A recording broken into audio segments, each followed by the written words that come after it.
Class 10th। आज हम लोग शुरू करेंगे। टॉपिक है हमारा क्लास आज का महाराणा प्रताप। हमने लास्ट क्लास में हमीरदेव चौहान के बारे में डिस्कस किया था और आज हम लोग शुरू करेंगे महाराणा प्रताप। तो ये अपने शायद लास्ट क्लास 9 में थोड़ा बहुत हमने पढ़ा था इसके बारे में, और इसमें थोड़ा सा डिटेल्स में है महाराणा प्रताप के बारे में। ठीक है, तो शुरू करेंगे आज का हमारा ये क्लास जो है। तो सबसे पहले महाराणा प्रताप जो है उनका जन्म कब हुआ था? He was born on Sunday 9 May 1540, that was CE common era. ठीक है, कॉमन एरा।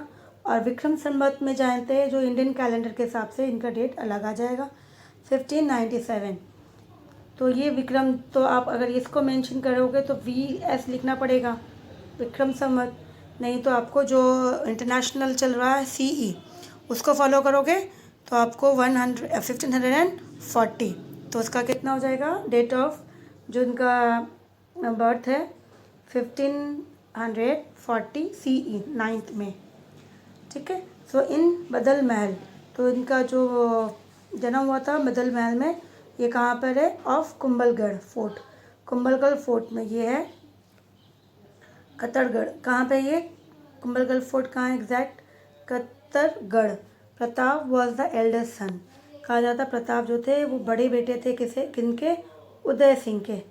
बड़े बेटे थे उदय सिंह के। और उनकी माता का नाम क्या था? His mother's name was Jaivanta Bai and she was the daughter of Pali king. तो उनकी मदर का नाम था जयवंता बाई एंड उसकी मदर जो थी किसकी पुत्री थी? किसकी? She was the daughter of Pali king Akhayraj Songara Chauhan. Akhayraj Songara Chauhan उनकी वो पुत्री थी।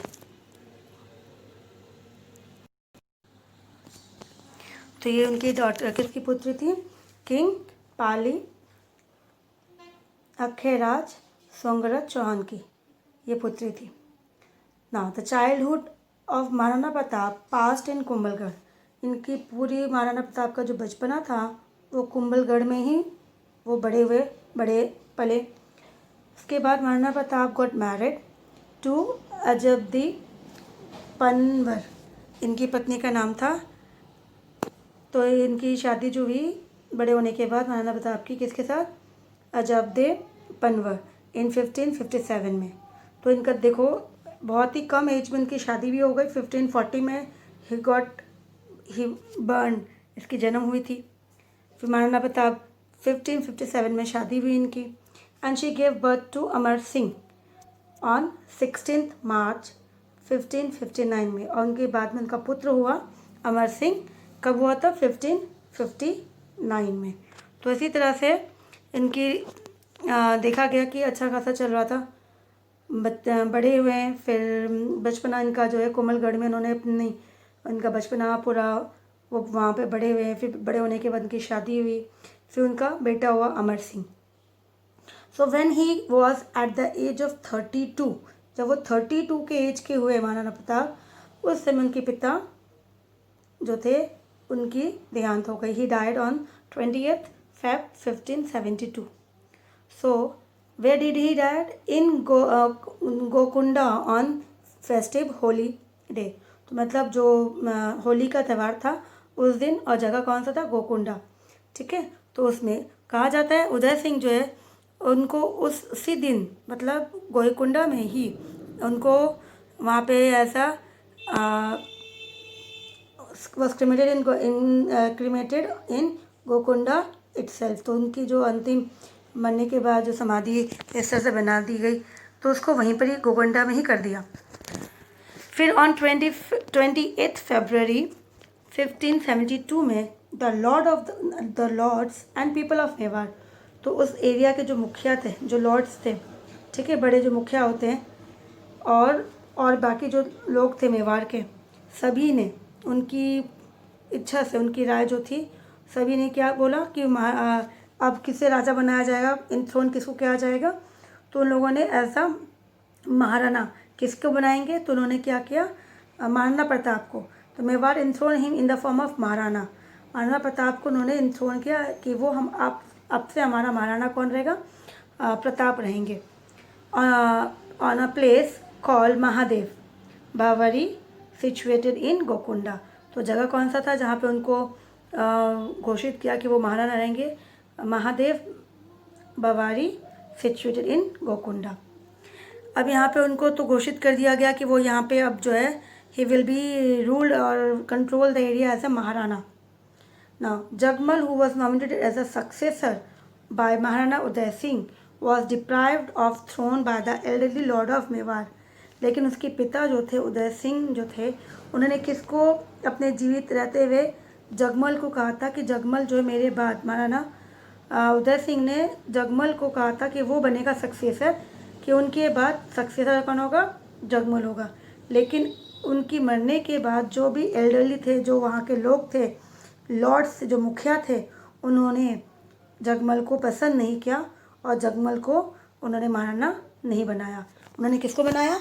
प्रताप को बनाया। तो इसी तरह से महाराणा प्रताप जो थे he was in throne on 1572 में उसे वहाँ पे ऐसा महाराणा घोषित किया गया उनके पिता के बाद।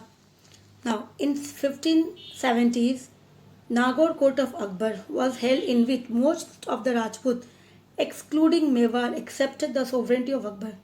तो अकबर के उस समय मुगल एम्पायर जो थे वो कंट्रोल कर रहे थे, तो अकबर की जो कोर्ट थी नागौर में, वहाँ पे सभी राजपूत ने अकबर की सोवरेंटी मतलब अब उसके अधीन कि ठीक है हम अकबर के अंडर रहेंगे, अकबर की ही एज अ हम उसको रूलर मानेंगे, किंग मानेंगे हमारे, और हम उसके अंडर में रहेंगे, रूल करेंगे। तो यहाँ पे एक्सक्लूडिंग मतलब मेवाड़ जो था, सिर्फ अकेला जो था मेवाड़, उसने उसे एक्सेप्ट नहीं किया कि हमें अकबर के अंडर काम नहीं करना। मेवाड़ एज अ इंडिपेंडेंट जो किंगडम है वो रूल करेगा, एक आज़ाद राज्य है, वो आज़ाद रहेगा, किसी के अधीन नहीं रहेगा, किसी के अंडर नहीं रूल करेगा। तो Akbar sent 4 groups in Maharana Pratap's court to force him accept his sovereignty. तो यहाँ पे अकबर ने जब सारे लोगों ने एक्सेप्ट किया था राजपूत के अंदर, सिर्फ मेवाड़ के राजा महाराणा प्रताप ने एक्सेप्ट नहीं किया। तो अकबर ने 4 ग्रुप्स 4 डेलीगेट्स भेजे अलग अलग, ठीक है, ताकि महाराणा जो है उसकी बात मान के एक्सेप्ट कर ले। लेकिन महाराणा प्रताप ने उनकी बात नहीं मानी। पहला डेलीगेट्स कब गया? पहला डेलीगेट में फर्स्ट ग्रुप में कौन गया? झाला खान गया, हु वॉज सेंट इन नवंबर, उनको नवंबर में भेजा गया, ईयर था 1552 में। सेकेंड ग्रुप में मान सिंह को भेजा गया, ये रूलर थे आमेर के, इनको भेजा गया जून में।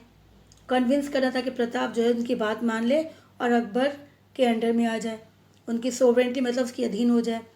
थर्ड भगवान दास ऑफ आमेर, इन्हें भेजा गया, इसे अक्टूबर में भेजा गया, सेम ईयर था 1573। फोर्थ में किसे भेजा गया? तोदरमल को भेजा गया दिसंबर में। तो जून फिर अक्टूबर फिर दिसंबर, year is same 1573।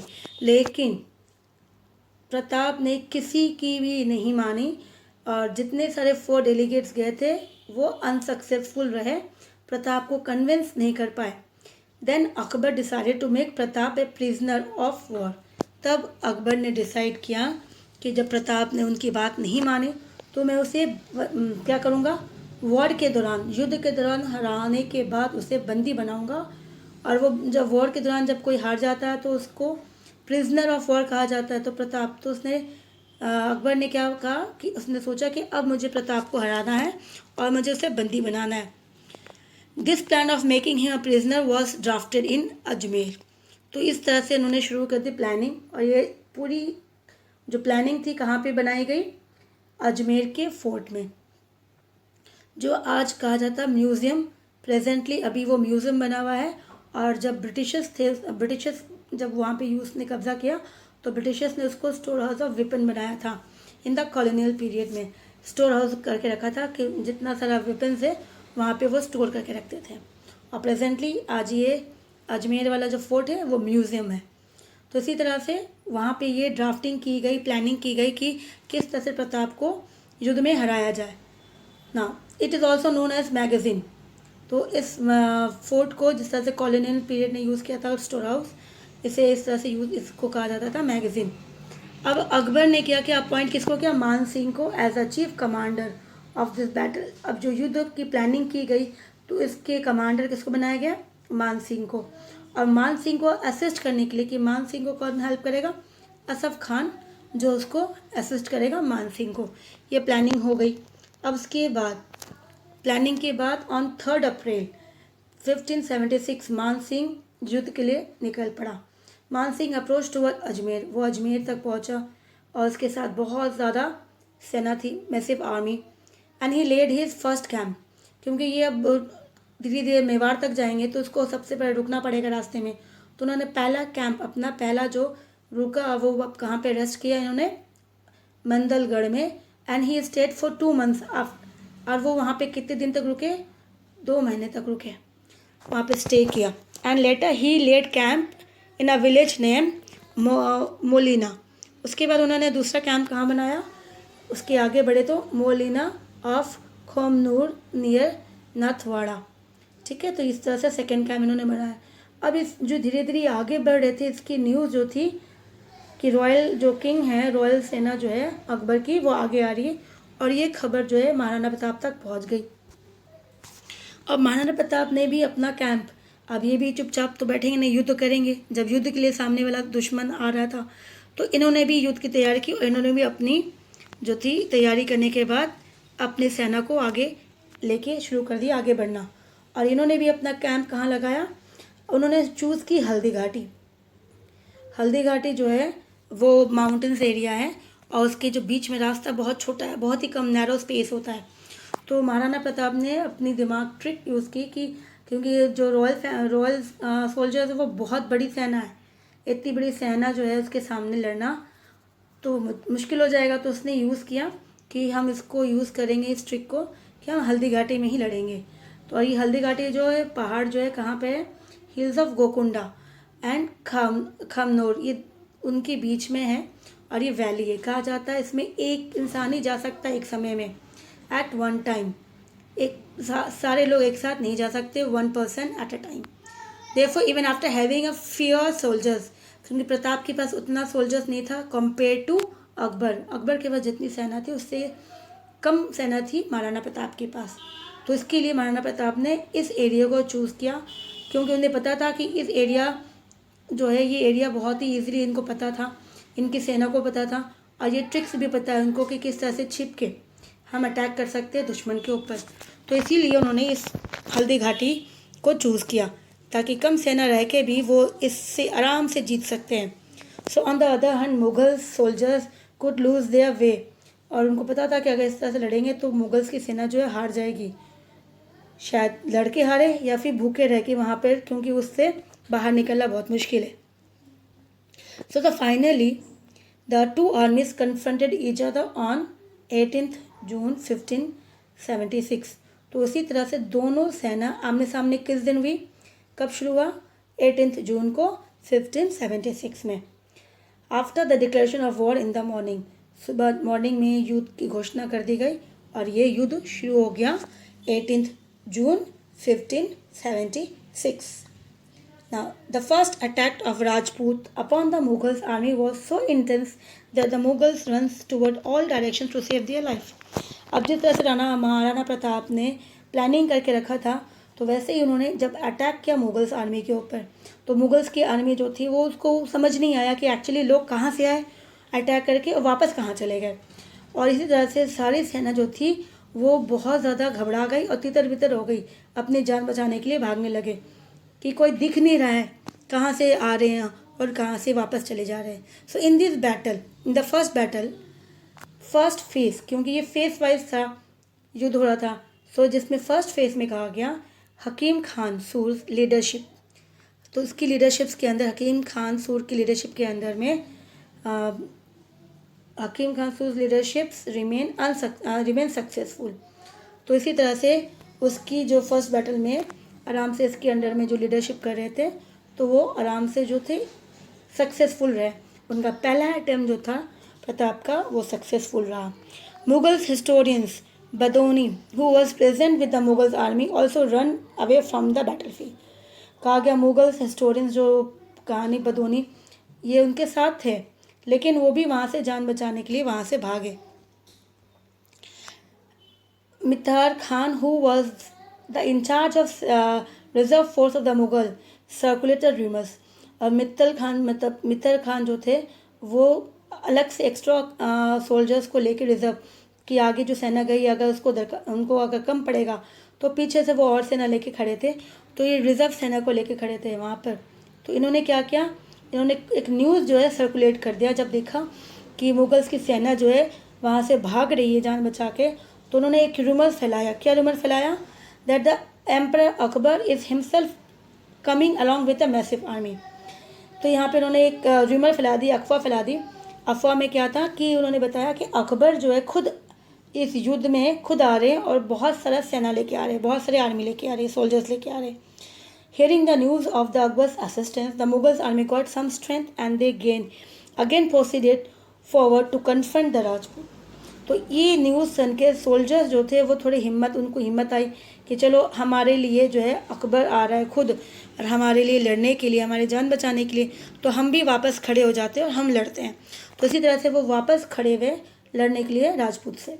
So after being successful in the first phase of the battle, the Rajput soldier also led their camp. तो पहला जो था अटैम्प्ट उनका सक्सेसफुल रहा था, वो किसके अंडर में था? हकीम खान सूर के अंडर में था। तो इन्होंने भी अपना कैंप जो था पहला पड़ाव कहाँ रखा उन्होंने? नेम्ड प्लेन जो एरिया था रक्त तलाई, वहाँ पे उन्होंने अपना पहला पड़ाव लड़ाई के युद्ध में फर्स्ट कैंप वहाँ पे बनाया और ये रिवर बानस के पास था। तो इसी युद्ध के दौरान कहा जाता है, इन दिस इंगेजमेंट, जो युद्ध चल रहा था इसी दौरान एक फीरियस बैटल भी हुई थी। किसके बीच में? महाराणा प्रताप के घोड़े between Rana elephant name Puma and Ram Prasad, इनके बीच में भी। और मुगल्स की जो एलिफेंट थे उनका नाम था गजमुक्ता एंड गजराज। तो ये दोनों इनके बीच में भी युद्ध हुआ, 2 एलिफेंट्स दोनों। तो कहा जाता है मुगल्स ने कंट्रोल किसके ऊपर कर लिया? राम प्रसाद के ऊपर, क्योंकि इसकी जो महावत थी जो एलिफेंट को कंट्रोल करता है वो उसको चोट लग जाता है युद्ध के दौरान और वो घायल हो जाता है, वो मर जाता है। तो जिसके लिए राम प्रसाद के ऊपर मुगल्स की सेना ने उसके ऊपर कंट्रोल कर लिया और इसी तरह से उससे अपने पास रख लिया। तो कहा जाता है उन्होंने अपने इस एलिफेंट को कंट्रोल किया और साथ में रख लिया अपने पास। साथ में मुगल्स ने, अकबर ने इसका नाम क्या रख दिया? नेम चेंज कर दिया, राम प्रसाद से पीर प्रसाद कर दिया गया। तो ये उनके लिए एक बहुत इम्पॉर्टेंट था कि उन्होंने प्रताप की जो सोल्जर्स एनिमल्स में से उन्होंने उसकी हाथी एक कब्जा में ले लिया। इसी तरह से सडनली अब युद्ध में क्या हुआ कि सडनली महाराणा प्रताप को उसके कमांडर कौन था? मान सिंह था। तो मान सिंह, उनको महाराणा प्रताप को मान सिंह दिख गए कि मान सिंह दूर में खड़े हैं, वो लड़ाई लड़ रहे हैं। तो कमांडर, तो इसकी जो उन्होंने देखते ही एक प्लानिंग कर ली कि मुझे इस मान सिंह को पकड़ना है, इसके साथ युद्ध करना है। तो इसकी जो प्लानिंग थी, जिस तरह से उन्होंने प्लानिंग की सडनली ऑन द स्पॉट, उसकी ये पूरी जो रणनीति थी उसके घोड़े ने, चेतक ने समझ लिया कि उसके जो है राजा जो है क्या चाहता है। और उसका कमांड, उसकी आंखों से इसकी कमांड जो थी उसने सुन लिया, समझ लिया।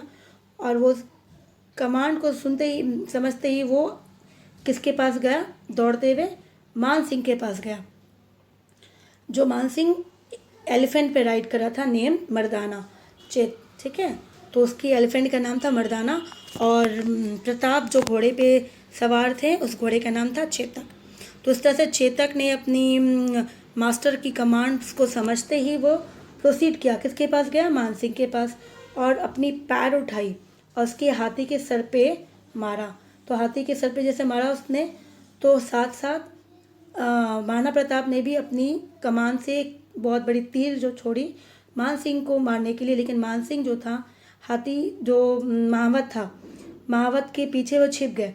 ठीक है, सेनोटेप्स जो थे, छतरी एक होती है जहाँ पे वो बैठते हैं, हाथी के ऊपर बैठते हैं, एक छतरी होती है सपोर्ट के लिए, उसको धूप से बचाने के लिए, फिर अपने आप को प्रोटेक्ट करने के लिए भी बहुत कुछ होती है सामान। तो इसी तरह से वो मान सिंह जो थे, क्या हुआ कि वो अपने जो महावत है उसके पीछे वो छिप गया और जिसके कारण उसके महावत मतलब जो बॉडीगार्ड था उसको चोट लग जाता है, अब वो मर जाता है। साथ साथ अब वो जो उसकी छतरी थी उससे अपने आप को बचा ली। लेकिन चेतक जिसने उसने हाथी के उसके ऊपर उसके फिट जो थी एलिफेंट्स के हेड में मारा था, तो उसके हेड में जो थी ना, उसको सजावट के लिए बहुत कुछ लगा देते हैं, तो उसके पॉइजन था, तो उसकी पॉइजन वो जो विपन्स जो थी इस तरह से शार्प बहुत तीखी नोकीली जो चीज़ें थी पॉइंटेड, उसकी पैर में लग जाती है। अब वो पॉइजन था तो उसके तरह से उसके पैरों में बहुत ज़्यादा जख्म हो जाता है, कट हो जाती है, और वो पॉइजन उसकी धीरे धीरे पूरी बॉडी में फैलने लगती है। तो इस तरह से एज सच टाइम, इसी समय मुगल्स ने क्या किया, महाराणा प्रताप को पूरी चारों तरफ से घेर लिया। उसी समय में झालामन्ना, ठीक है, तो ये प्रताप के ही लोग थे, झालामन्ना कमांडर सोल्जर्स में से ही वो आगे बढ़े क्योंकि जब उसने देखा कि प्रताप को पूरा चारों तरफ से घेर लिया गया है, अब उसमें से निकलना मुश्किल है प्रताप का, तो अब एज अ किंग अगर वो पकड़ा जाएगा तो युद्ध खत्म हो जाएगा। तो इसी तरह से उसी बीच में से घुस के उसने झालामन्ना ने प्रताप के पास जाके उन्होंने क्या बोला प्रताप को कि प्लीज़ आप जो है अपना जो मुगल्स जो सिंबल है, जो किंग का सिंबल है, रॉयल सिंबल जो होता है वो उनको दे दे और वो वहाँ से निकल जाए, क्योंकि वो एक किंग है और उनका जीवित रहना बहुत इम्पोर्टेंट है। तो महाराणा प्रताप ने उनकी बातें समझ ली, मान ली और वो वहाँ से निकल गई। जैसे ही उन्होंने अपने सिंबल्स जो थी उन्होंने रॉयल सिंबल एक्सचेंज किया, तो वैसे ही कहा जाता है कि हंड्रेड्स ऑफ सोर्ड्स किसको लगी फिर, क्योंकि वो सिंबल वो जो कपड़े थे जो रॉयल फ्लैग्स जो भी था वो किसने ले लिया था, झालामन्ना ने ले लिया था। तो झालामन्ना को 100 से ज़्यादा तीर जो थी उनके ऊपर आके गिरी और इसी तरह से झालामन्ना जो थे वीर गति को प्राप्त हुए, क्योंकि उन्होंने एक राजा को बचाया, क्योंकि राजा बचेगा तभी तो राज्य बचेगा। इसके लिए झालामन्ना ने अपनी जान क्या किया, उन्होंने बलिदान दिया। तो इसी तरह से इसमें एक क्वेश्चन आ जाता है कि झालामन्ना ने किस तरह से सेक्रीफाइस किया था। एक क्वेश्चन आती हैं इंटरनल क्वेश्चंस में, इस तरह से इसमें बहुत सारे क्वेश्चन आएंगे प्रताप के ऊपर। हल्दी घाटी बैटल फेमस क्यों है, झालामन्ना का सेक्रीफाइस क्या था, उन्होंने किस तरह से राणा प्रताप की जान बचाई। तो there are different types of questions, इसमें बहुत सारे क्वेश्चंस बन सकती है ना। महाराणा प्रताप फेथफुल हॉर्स जो थे चेतक, वो आगे जाके क्रॉस एक बलीचा जो गांव है वहाँ पे आगे जाते हैं, एक छोटा सा नाला क्रॉस करते ही आगे जाते हैं और वहाँ पे क्रॉस करते ही वो बहुत ज़्यादा मतलब जहर जो था उसको फैल चुका था। सो ऑन दिस प्लेस वो वहाँ पे मारे जाते हैं। He died while crossing that small ditch, नाला क्रॉस करते ही। फिर उसी जगह में बलीचा में ही चेतक के छतरी बना दी गई, समाधि बना दी गई गांव बलीचा में। उसके बाद महाराणा प्रताप कहा गया जितनी भी रुकावटें आई, जितनी भी परेशानी आई, कभी भी उन्होंने रोया नहीं था, लेकिन चेतक के मरने के बाद उनको बहुत ज़्यादा दुख हुआ और वो ज़ोर ज़ोर से रोने लगे। उसी समय उनकी भाई की आवाज़ आने लगी दूर से। अब वो जो नीला घोड़ा करके आवाज़ लगाते हुए आगे बढ़ रहा था, तब प्रताप ने देखा कि उनका भाई जो है शक्ति सिंह वो आगे बढ़ रहा। शक्ति सिंह एक्चुअली जो थे वो उनको अपने भाई को उन्होंने सपोर्ट नहीं किया था, उन्होंने मुगल्स को थोड़ा सपोर्ट किया था। तो शक्ति सिंह जो थे वो वापस आते हैं और फिर बोलते हैं अपने भाई को कि वो बहुत ही ज़्यादा अशेम्ड है, बहुत ही, क्योंकि उन्होंने अच्छा काम नहीं किया, उन्हें माफ़ कर दें। तो फिर प्रताप जो थे अपने भाई को गले लगा लेते हैं और उसको माफ़ कर देते हैं। इसी तरह से प्रताप जो है उनको माफ़ करके गले लगा लेते हैं। फिर वी गेट, और ये चीज़ जो है इसके बारे में हमें पता कहाँ से चली, ये इन्फॉर्मेशन हमें एक कविता के माध्यम से पता चला हिस्टोरियंस को, जो इतिहास में जिसने बताई, हमें हिस्ट्री बताई कि उस समय हुआ क्या था। तो इसमें कविता में लिखी गई थी और लिखा किसने था, वंशावली एंड फ्रॉम राज प्रशस्ति। एक तो कविता वंशावली और राज प्रशस्ति, जहाँ पे कंपोज किसने किया, इस संस्कृत में लिखी गई है और स्कॉलर कौन था, रणछोड़ भट्ट। तो इन्होंने लिखी थी इसके बारे में कि किस तरह से प्रताप के सामने उसका भाई जो है शक्ति सिंह जाके अपनी माफ़ी मांगते हैं क्योंकि उन्होंने जो गलत काम किया था उसके लिए। अब यहाँ पे जो बाबर का सपना था, अकबर का जो सपना था कि वो प्रताप को बंदी बना के उनको अपने पास रखेंगे युद्ध के दौरान, लेकिन उनका कुछ भी सपना पूरा नहीं हुआ। और ये जो युद्ध थी उसका जो कंक्लूजन निकला वो ना इसी तरह से जो था, हमने क्या देखा कि महाराणा प्रताप को पकड़ने की जो इसकी प्लानिंग थी अकबर की, जो सपना था कि अकबर महाराणा प्रताप को उसको वो बंदी बनाएंगे, वॉर के थ्रू उसको पकड़ के युद्ध में हराएंगे, बंदी बनाएंगे, ये ऐसा कुछ भी नहीं हुआ। क्योंकि some historians have called this battle as indecisive, क्योंकि इसकी डिसीजन ही नहीं हुई कि इसका कंक्लूजन क्या निकलेगा, कौन हरा कौन जीता इससे। तो इसका रिजल्ट जो था वो अनसर्टन था। तो इस तरह से 3 ऑब्जेक्टिव्स, तो इसका 3 ऑब्जेक्टिव्स जो है, व्हाट आर द ऑब्जेक्टिव्स, इससे क्या ऑब्जेक्टिव मिला इस वॉर से, इस युद्ध से, कि अकबर का जो ऑब्जेक्ट था महाराणा प्रताप को जिंदा पकड़ना और अपने सामने, अपने दरबार में, अपने कोर्ट में इसको बंदी बना के खड़ा रखना और बाद में उसको मार देना। फिर बाद में पूरी किंगडम जो थे मुगल्स की, वहाँ पे उसका राज्य को, प्रताप के राज्य को कब्जा में रखना। तो ये सारा सपना जो था वो रहा अनसक्सेसफुल। तो इस तरह से ये पहला ऑब्जेक्टिव उनका कुछ भी नहीं हुआ। दूसरा ऑब्जेक्टिव कि जो विक्ट्री थी मुगल्स की आर्मी की इज़ नॉट प्रूवन, कि ये बोला नहीं जा सकता कि मुगल्स की सेना जीत गई, क्योंकि यहाँ पे देखा गया due to the facts Akbar become annoyed, क्योंकि इसका जो कमांडर था मान सिंह और असफ खान, उनको अकबर को लगा कि उन्होंने उसको सही से कंट्रोल नहीं कर पाए युद्ध को।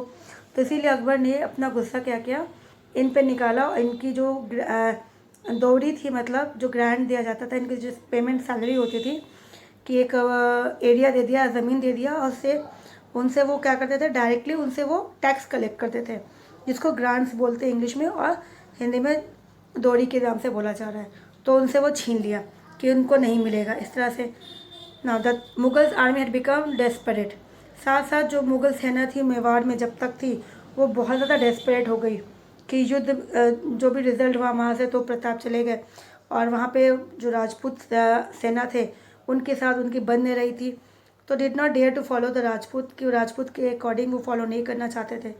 तो इसी तरह से देखा गया रिजल्ट कि कहीं ना कहीं महाराणा प्रताप ही जीते इसमें, क्योंकि सेना जो थी वो मुगल्स को अपने साथ नहीं रख रहे थे, मुगल्स उनकी फॉलो नहीं कर रहे थे, और युद्ध में जो थी महाराणा प्रताप को पकड़ नहीं पाए।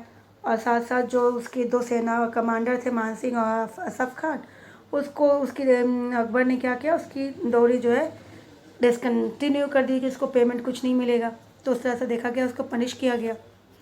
फिर तीसरा क्या था, फेब में 1577 में अकबर हिमसेल्फ ये खुद मेवाड़ की तरफ गए कि मेवाड़ को कैप्चर करना है, मेवाड़ को उसकी जो फोर्ट है उस फोर्ट को कब्जा करना है, कैंपेन लेके गए। कब गए वे, फेब में। फिर बाद में उन्होंने अक्टूबर से नवंबर के बीच में किसे भेजा, 1577 में इन्होंने किसे अपॉइंट किया, शहबाज खान को अपॉइंट किया। उसको कहा कि वो मेवाड़ जाएंगे, एक्सपीडिशन करेंगे और पूरा एरिया अपने अंडर में रखेंगे, मुगल के अंडर में कंट्रोल में लेंगे। द 3 अटेम्प्ट वे made to fulfil Akbar objective. ये 3 ऑब्जेक्टिव था जिससे अकबर की जो मंशा थी, जो उसकी कंट्रोल करना था मेवाड़ के ऊपर, वो तीनों ही अनसक्सेसफुल रहा। As Maharana Pratap had establish his temporary capital, क्योंकि महाराणा प्रताप को तो पकड़ नहीं पाए। महाराणा प्रताप जब वहाँ से आगे बढ़े थे तो वो क्या, उन्होंने टेम्पररी जो कैपिटल था अपने फोर्ट को छोड़ के जब वो आगे निकल गए थे, तो अवलगढ़ में उन्होंने टेम्पररी अपना वहाँ पे राज्य बनाया और उन्होंने अवलगढ़ को ऐसा कैपिटल घोषित कर दिया। और ये कहाँ था, नियर कंबलनाथ हिल्स इन कोलिया विलेज। और ये कहा गया जिसके कारण कि महाराणा प्रताप ने अपना राज्य भले ही छोड़ दिया हो, लेकिन रूल करना प्रजा के ऊपर, प्रजा को बचाना, ये उन्होंने नहीं छोड़ा था। तो इस तरह से देखा जाता है कहीं ना कहीं प्रताप ही विजय रहे, महाराणा प्रताप भी विक्टोरियस रहे। सो इन 1580s जब अकबर सेंट अब्दुल रहीम खाना टू फाइट महाराणा प्रताप, फिर बाद में अकबर ने वापस भेजा किसे, अब्दुल रहीम खाना को कि प्रताप के साथ युद्ध करें। साथ में अब्दुल जो थे अपने फैमिली को भी लेके आए थे, जिसे उन्होंने शेरपुर में छोड़ दिया, शेरपुर में, ताकि वो फैमिली वहीं रहे। महाराणा प्रताप के जो बेटे थे अमर सिंह को जब ये पता चला तो उन्होंने क्या किया, शेरपुर पे अटैक किया और उसकी जो फैमिली थी उसे उन्होंने बंदी बना दिया। ही इम्प्रेजन अब्दुल रहीम खाना फैमिली, अब उसकी फैमिली को उन्होंने बंदी बना ली। Maharana Pratap become annoyed to this, Maharana Pratap को बहुत गुस्सा आया ये जानने के बाद कि उनके पुत्र ने, उनके बेटे ने उनकी फैमिली को बंदी बना दी।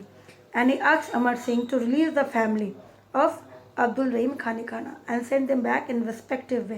तो प्रताप ने उन्हें कहा कि उनकी फैमिली को वो सही सलामत छोड़ दे और उसे पहुंचा दे। नाउ स्पेस छोड़ने के बाद the bordering region of Mewar और मेवाड़ा और सिचुएटेड इन नॉर्थ ईस्ट, तो उसकी जो बॉर्डरिंग एरिया थी मेवाड़ की वो नॉर्थ ईस्ट के साइड में थी। कहा जाता कुंभलगढ़ से कितने 50 किलोमीटर दूरी की। And this was the major station of Mughal, और ये मुगल्स का देखा गया कि बहुत बड़ा मेजर स्टेशन था जहाँ पे सेना तैनात रहती थी। प्रताप ने इस पर अटैक किया। प्रताप अटैक दिस स्टेशन, उसने उसके ऊपर उस चौकी के ऊपर अटैक किया अलॉन्ग विद अमर सिंह अपने पुत्र के साथ। Pratap to control over the entire valley of Dewair, और बाद में उसने पूरी एंटायर वैली जो थी दीवार की उस पर पूरा कब्जा कर लिया। पूरा एरिया प्रताप के अंडर आ गया। On 5 December 1584 Mughal emperor Akbar sent Amer ruler Bharmal younger son Jagannath Kachhawa to fight against Pratap.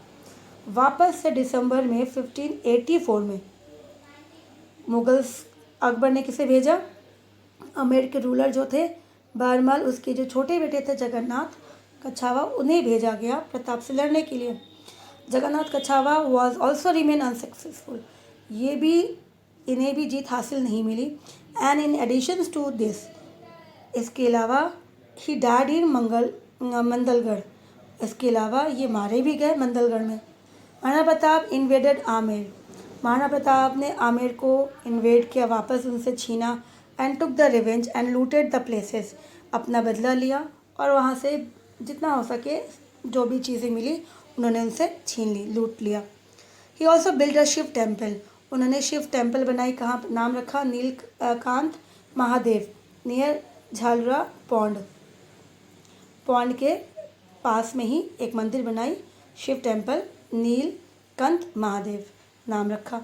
After this victory, Maharana Pratap इस विजय के बाद, इस छोटी सी जीत के बाद ही महाराणा प्रताप जो थे आगे बढ़ते गए।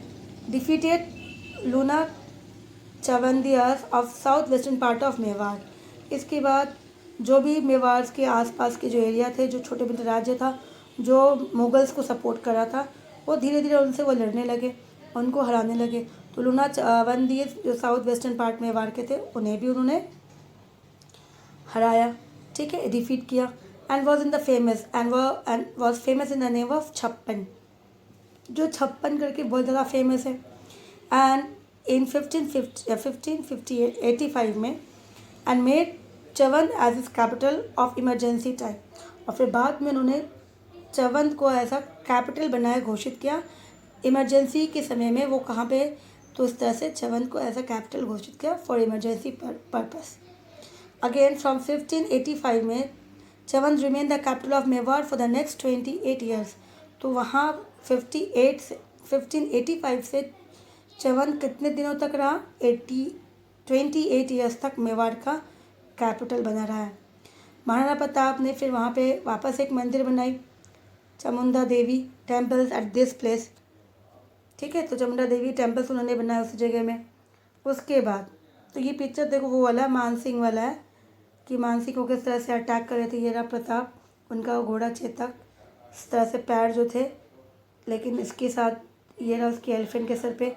तो ये सब चीज़ें जो होती है बहुत ज़्यादा पॉइंटेड होती, जिसके इसमें पॉइजन था, जहर था, जिसके कारण उसको घोड़े को लग जाती है, अब ब्लीडिंग होने लगती है, खून निकलने लगता है। और ये मानसिंह जो है देखो ये रहा घोड़े पे जो छतरी लगी थी, और इस तरह से अपने आप को इसके पीछे छिप जाता है ये, तो ये बच जाता, लेकिन जो महावत था उससे चोट लग जाती है, वो मर जाता है ना। तो इसी तरह से 28 ईयर्स तक उन्होंने उसको कैपिटल बना के वहाँ पर रूल करने लगे। अगेन इन 1597 में Maharana Pratap was injured, was wounded, उसे चोट लग गई, वो घायल हो गया। कैसे घायल हुआ? Was tightening a bow strings due to which he died, वो अपनी तीर कमार जो होती है, तीर होती है, उस धनुष को वो टाइट कर रहे थे, उस टाइट करने के समय में ही उसको उसी से जो है चोट लग जाती है, और उसके कारण वो बहुत ज़्यादा इंजर्ड हो जाते हैं और बाद में उसकी मृत्यु हो जाती है ऑन जनवरी 19, 1597 में इन चवंद में। तो महाराणा प्रताप वॉज क्रिमेटेड, तो उनकी भी समाधि बना दी गई। कहाँ पे? On the bank of a ravine which flows near Bundela village, और वो कितनी दूर में है, चमन से 11 किलोमीटर की दूरी में है। तो ये देखो यहाँ पे उसकी ये पिक्चर है, जो इसे जो भी देखता है तो उसको पूरी की पूरी कहानी याद हो जाती है महाराणा प्रताप की। तो उस तरह से समाधि उनकी बना दी गई, जिसके थ्रू रिमाइंड करता है उसकी हिस्ट्री पूरी वहाँ के लोगों को। द सेनोट्रोप्स, द छतरी, ये वाला जो है, एन 8 पिलर छतरी नियर खेजर डैम। अब यहाँ पे जो छतरी है वो उसकी जो पिलर्स है ये 8 है, 2 2 2 2 देखो मैं ये इसके पीछे ऑपोजिट में, इसके ऑपोजिट में 2 2 4 6 8। तो इसी तरह 8 पिलर्स वाली चीज़ जो सेरोटोप्स बनाई गई थी छतरी, ये रिमाइंड करती है उसकी युद्ध की, उसकी वॉरियर की आज भी, कि उन्होंने अपनी कितनी हिम्मत से वो अकबर के सामने झुका नहीं और ना ही उनके सामने अपने घोड़े को उन्होंने वहाँ पे छोड़ा, और वो अंत तक लड़ते रहे और अपने राज्य अलग से बना के भी रूल करते रहे। जो सपना था अकबर का कि उसको पकड़ के बंदी बना के अपने पास रखेंगे या फिर उसके राज्य को कंट्रोल करेंगे, वो सपना ही रह गया। When the news of Pratap death rich Akbar, जब अकबर के पास प्रताप की डेथ की न्यूज़ पहुंची तो वो बहुत ज़्यादा उदास हो गए। The description of this situation was interrupted by दूसरा आधा अकबर्स के कोर्ट में, जो तो कविता के थ्रू उन्होंने उस पर बताया गया था कि उनकी मंशा जो थी उसकी क्या थी, वो चाहते थे कि उसको वो प्रताप को जो है बंदी बनाए और उसके सामने उनके सामने ऐसा कि वो किस तरह से उनके सामने सर झुका के खड़े हैं, अपना माथा झुकाया उन्होंने। तो इस तरह से जब उनको सुना तो उसने लिखा कि the empire press his tongue, उसने अपने दांतों के बीच में अपनी ज़बान को दबा दी कि, और उसने फिर कहा कि ये जो थे प्रताप जो थे, ना ही उन्होंने अपने आप को और ना ही उसने अपने घोड़े को, किसी को भी ना अपना खुद सर झुकाया, ना अपनी टर्बन मतलब मुकुट जो पगड़ी थी ना वो झुकने दिया, और ना ही घोड़े को सेक्रीफाइस किया, युद्ध भूमि में छोड़ा। तो ये सचमुच एक महान योद्धा थे और महान राजा थे। तो इसी तरह से इवन जो फॉरेन ट्रैवलर्स जो हिस्टोरियंस थे, जेम्स टोट ने भी हल्दी घाटी बैटल्स को कहा था मेवाड़ की थर्मापली, बहुत ज़्यादा, जहाँ पे एक हीरो जो बहुत ज़्यादा पावरफुल और उसने कभी भी किसी के सामने हार नहीं मानी थी। ठीक है, तो इसी तरह से महाराणा प्रताप का जो टॉपिक था हमारा कंप्लीट हुआ। हम लोग नेक्स्ट डे शुरू करेंगे रावचंद्र सेन। रावचंद्र सेन छोटा है तो उसके साथ साथ 2-3 और हो जाएंगे। ये चैप्टर्स बड़ा है, हिस्ट्री के चैप्टर्स बड़े बड़े होते हैं। तो नेक्स्ट टाइम मिलते हैं हम लोग नेक्स्ट टॉपिक से रावचंद्र